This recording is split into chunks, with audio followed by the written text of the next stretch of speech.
Dimanche à 12h55 avec Laurent Guillaume dans Chronique d'en haut. Ce dimanche, c'est 3 programmes au rythme de votre région à partir de 11h25 sur France 3 Bourgogne. Bonsoir à tous. Les conditions s'améliorent de jour en jour grâce aux pressions élevées. Les plaques de nuages bas, voire de brumes très locales, ne s'attarderont pas longtemps demain matin devant le retour des éclaircies. Météo France prévoit au lever du jour 0 degré à Autun, 1 degré pour Dijon et 3 degrés à Sens. L'après-midi, le vent de secteur nord-est se lèvera pour souffler en moyenne entre 30 et 40 km/h en pointe sans pour autant chasser le soleil. Les températures regardées sur le chemin des moyennes de saison plafonneront entre 9 et 11 degrés. Excellente soirée à tous sur France 3.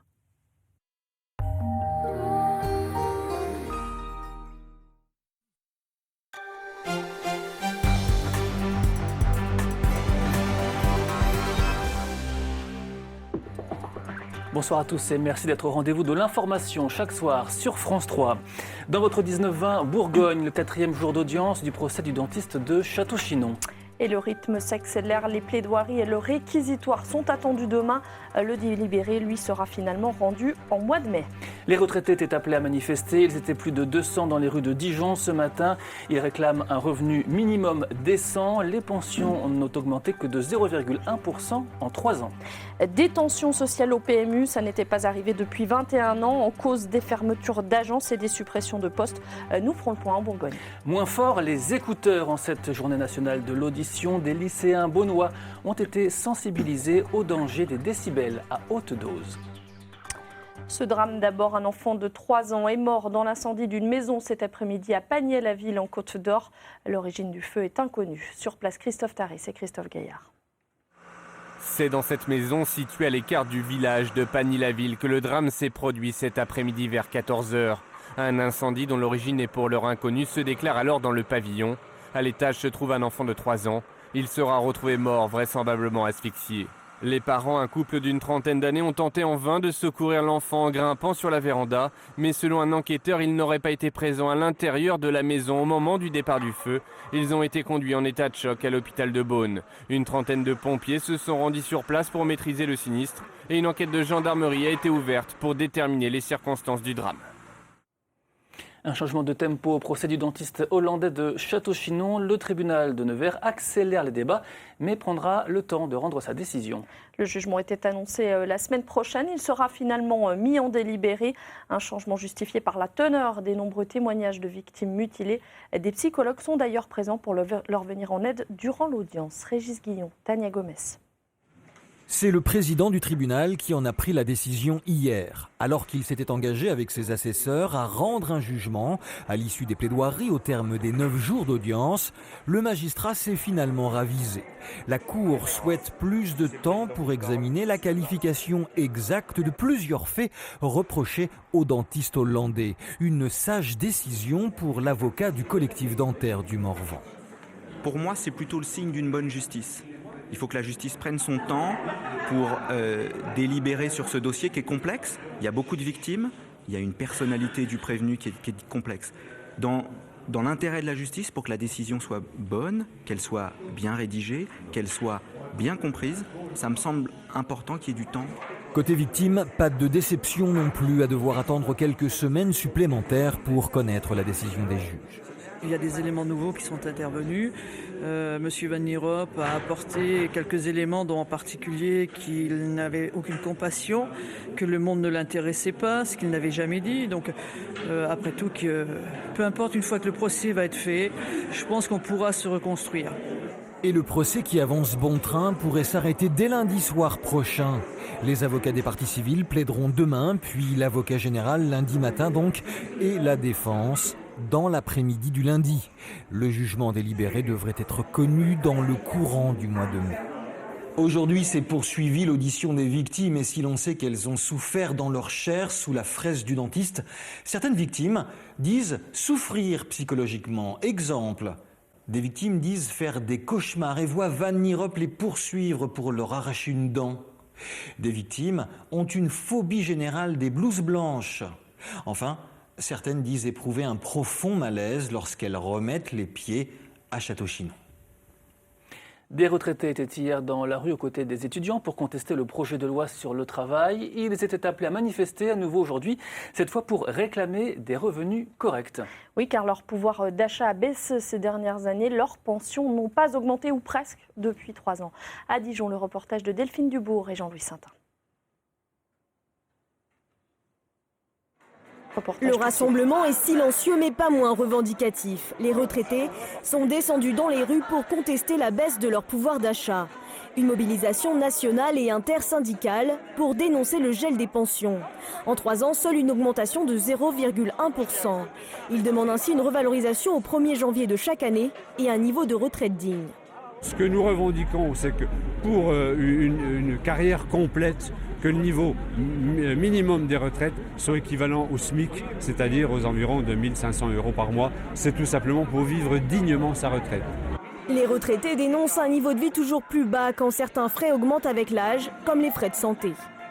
Le montant qu'on leur prend par ailleurs les empêche d'adhérer à une mutuelle ou à se procurer, par exemple, des produits auditifs. De nombreux veufs et veuves se sont retrouvés imposables cette année et ce matin, ils demandaient aussi la suppression de cette demi-part fiscale. Dans le centre-ville de Dijon, ils étaient plus de 200 à défiler. Une petite délégation a été reçue à la préfecture. Le PMU compte bien miser sur le bon cheval, en l'occurrence Internet. Les paris hippiques dans les bars sont en perte de vitesse. L'entreprise prévoit donc la disparition de 6 agences et 2 directions en région. À Dijon, 11 postes seront supprimés. Explication, Tiffany Pfeiffer et Cécile Claveau. Tous les employés de l'agence PMU de Dijon étaient en grève aujourd'hui. Une situation inédite liée au plan de restructuration de l'entreprise de Paris Hippique annoncé le 28 février. L'agence bourguignonne va fermer d'ici 2018. 11 emplois sont menacés. Ça fait 3 semaines qu'on nous a annoncé de cette fermeture et qu'on ne nous a rien annoncé de plus précis depuis. On est dans le flou total, donc on se pose beaucoup de questions. Ils espèrent, je pense, agir sur la mobilité, mais ça nous semble compliqué puisque déjà dans les autres agences, il y a très peu de postes disponibles. En France, ce plan dit de performance prévoit 180 suppressions de postes sur les 1400 actuels. La direction le justifie par une baisse des paris hippiques réalisés sur les bornes des bars et bureaux de tabac. Une activité qui représente 85% du chiffre d'affaires. Le chiffre d'affaires, par exemple, qu'on a fait en 2015 par rapport à 2014 était à la baisse aux alentours de moins 3%. C'était le cas aussi en 2014, puisqu'on était aux alentours des moins 4, moins 5%. Donc on a un ralentissement, en tout cas, de notre activité, même si le chiffre d'affaires reste conséquent, puisqu'on est aux alentours des 7 milliards. L'entreprise est donc loin d'être en difficulté, mais elle veut développer les paris sportifs en ligne et y concurrencer la Française des Jeux. Une nouvelle stratégie que payent les salariés affectés à l'animation du réseau de licenciés PMU. Qu'est-ce qu'on va devenir ? Et puis l'autre interrogation qu'on se pose, c'est que vont devenir nos clients ? À l'agence de Dijon, on gère à peu près 350 points de vente, répartis sur 5 départements. Dans ce bar, à l'heure du quintet, il y a toujours des parieurs, mais le patron s'inquiète de la disparition de ses interlocuteurs dijonnais. Quand on avait un souci ou quand on avait un petit problème, on avait affaire à une personne et non à une autre line. C'est dommage. Vu de Dijon, ce plan stratégique semble faire beaucoup de perdants. Mais rien n'est joué. Le premier comité d'entreprise sur le sujet se tenait ce jeudi. Le conseil départemental de Saône-et-Loire étudie l'état de ses finances lors de sa session aujourd'hui et demain, avec le vote du budget 2016 et les grandes orientations à l'orientation 2020. Parmi les priorités, l'attractivité des territoires, le patrimoine ou encore l'environnement, le tout sans augmentation de la fiscalité. Écoutez le président du département et la chef de file de l'opposition.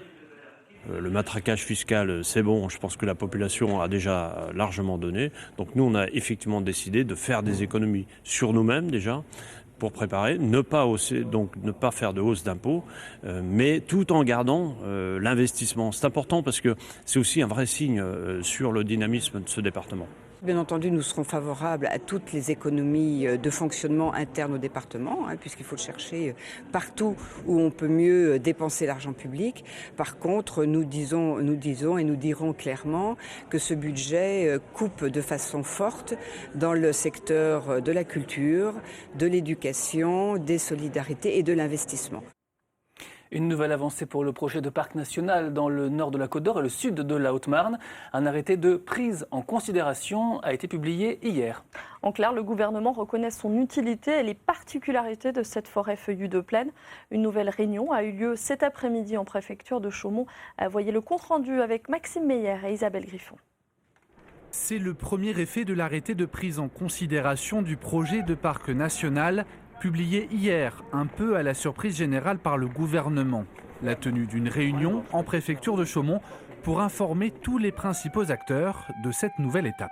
L'objectif est d'expliquer quel a été le geste pris par le Premier ministre, ce qu'on appelle l'arrêté de prise en considération. C'est-à-dire que le parc national est aujourd'hui en marche et avec un objectif de création, donc 2017-2018. Un souci de pédagogie visiblement indispensable à entendre les agriculteurs. On est très déçus que le dossier soit signé comme ça et que l'État fasse avancer le dossier comme ça. Donc on voit bien que c'est de la dictature parisienne et que les gens du territoire ne sont toujours pas écoutés, quoi. Le résultat, après plus d'une heure de discussion, est la promesse d'une nouvelle méthode de travail et d'un nouveau calendrier. La feuille de route qui m'a été donnée par le ministère est claire. Prendre son temps, ne pas faire quelque chose contre les uns, contre les autres, faire une œuvre voulue par tous, et s'il faut y mettre des mois ou des années, on mettra des mois ou des années. Mais en tout état de cause, ça ne sera pas quelque chose qui sera subi, ça sera quelque chose qui sera voulu. Les agriculteurs sont rassurés, mais ils attendent de voir. Je dois dire que nous avons entendu un discours plutôt rassurant, mais encore une fois, c'était une réunion d'information. On n'a pas d'éléments concrets qui nous permettent à cette heure-ci de dire que nous sommes satisfaits. Pour les agriculteurs, le prochain rendez-vous avec les instances du parc est prévu pour le 30 mars. Les discussions sur l'intégration des terres agricoles dans les cœurs du parc pourront alors reprendre à zéro. Une volonté d'apaisement à Migène, dans l'Yonne. Un terrain d'entente a été trouvé autour des cours de turc et d'arabe suivis par 70 élèves. Ils ont pu reprendre un mois après leur suspension par le maire. Des mesures de sécurité ont été mises en place par l'inspection académique.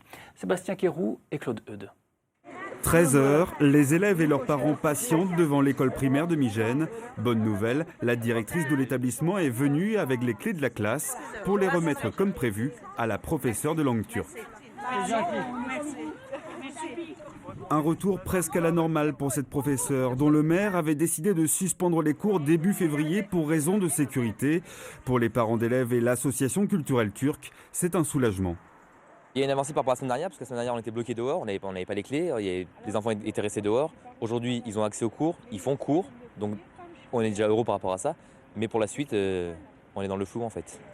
Une reprise des cours, résultat d'un bras de fer tendu entre le maire de Migène, le préfet et la direction académique. Selon le maire, ces cours enseignés en dehors du temps scolaire par une intervenante étrangère pouvaient représenter une menace pour la sécurité des établissements. Le 3 mars dernier, le maire est rappelé à l'ordre par le préfet. Les cours de turc et d'arabe doivent reprendre. Des cours et une enseignante qui ne représentent aucun risque selon la direction académique. La professeure de langue turque est une professeure à part entière de l'équipe de l'école. Elle intervient ponctuellement, c'est vrai, mais elle intervient dans le cadre tout à fait légal d'un dispositif qui s'appelle ELCO, Enseignement des langues et cultures d'origine. C'est une activité scolaire, c'est du temps qui est en différé du temps scolaire, mais c'est une activité scolaire. Donc il n'y a pas de raison de s'inquiéter? Aucune raison de s'inquiéter. Selon la direction académique, toutes les conditions de sécurité sont désormais réunies. Les cours de langue turque et d'arabe devraient désormais se poursuivre normalement jusqu'à la fin de l'année scolaire. De son côté, le maire de Migène n'a pas souhaité réagir. 19h10 sur France 3, santé et loisirs à suivre dans ce 19-20. C'est un secret pour personne, écouter de la musique trop fort peut nuire à la santé. Des actions de prévention étaient organisées aujourd'hui dans les lycées de Louhans et Beaune. Une exposition étonnante à Noyères-sur-Serein dans l'Yonne, des masques mexicains. Ils sont souvent utilisés dans les fêtes de village. Et puis enfin, strass et paillettes. On remonte sur la scène d'un cabaret de Lyon où la famille Soulard fait tourner la tête des spectateurs et ça dure depuis 20 ans. La musique, une source de plaisir, mais un danger si le son est trop fort. Un message de prévention martelé dans les écoles aujourd'hui à l'occasion de la journée de l'audition, comme au lycée Marais de Beaune, où se sont rendus Anne Berger et Damien Rabézen. Écouter de la musique avec un casque ou des écouteurs, ces lycéens le font tous, parfois plusieurs heures par jour. Avec cet audiomètre, l'infirmière scolaire va leur faire prendre conscience du danger des décibels à haute dose. Donc là, toi, tu es à peu près à 80. Ça nous permet de savoir, en fait, après, avec l'échelle de décibels, de vraiment leur mettre la réalité face à eux, parce que finalement, on s'aperçoit que la majorité écoute au moins au niveau de l'aspirateur de la tondeuse, qui sont des bruits qui sont plutôt désagréables. Et là, à près de 100 décibels, un bruit carrément nocif. Mais pourquoi écouter de la musique aussi fort? Sans ça, il n'y a pas de... Enfin, on profite pas vraiment de la musique, quoi. Je trouve qu'on la vit plus quand elle est plus forte. On ressent plus tous les sons de la musique. Je peux être dans ma bulle et être toute seule, en fait, et pas être gênée par les autres. Le risque, développer rapidement des troubles de l'audition dont les jeunes n'entendent pas toujours parler, même si ce thème est depuis peu au programme des élèves de lycée professionnel. L'idée, c'était d'élargir en fait le champ d'action sur le public du lycée, puisque nous sommes un lycée polyvalent avec des enseignements professionnels et aussi général et technique. Et donc, ça nous permet de sensibiliser l'ensemble des élèves en faisant des actions comme aujourd'hui dans le hall, mais comme aussi également ce soir à l'internat pour sensibiliser le maximum d'élèves. Qu'un seul écouteur ou les deux, de toute façon, les nuisances sont les mêmes. C'est chaque tympan qui subit donc les vibrations du son. Donc, tu écoutes à un niveau sonore tout à fait correct. Et donc, normalement, tu préserves correctement ton audition. Je ne peux que t'encourager à continuer.